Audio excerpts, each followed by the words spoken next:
Hello বন্ধুরা, সন্ধেবেলা বেরিয়ে পড়লাম গ্রামের উদ্দেশ্যে। মানে একটু হাওয়া, ঠান্ডা ঠান্ডা হাওয়া খাবো আর পকোড়া খাবো।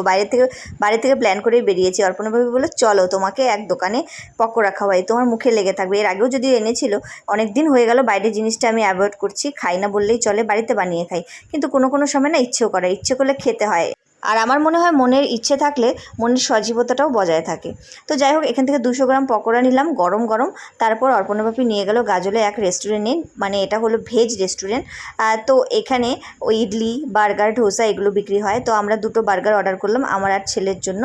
তো বার্গারটা দারুণ ইয়াম্মি ছিল, একদম পুরো চিজ দিয়ে ভরা। এখানে পকোড়াও খাচ্ছিলাম দেখো।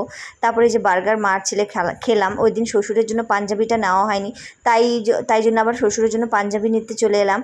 কারণ কাল অর্পণা ভাবি যাবে গ্রামের বাড়িতে, পাঞ্জাবিটা নিয়ে যাবে শ্বশুরমশাইয়ের জন্য। এই যে দুধে আলতা কালারের আমি পছন্দ করলাম পাঞ্জাবিটা। আর অর্পণের জন্য এই রেড কালারের পাঞ্জাবিটা বানাতে দিলাম, এটা সপ্তমীর দিন দেবে।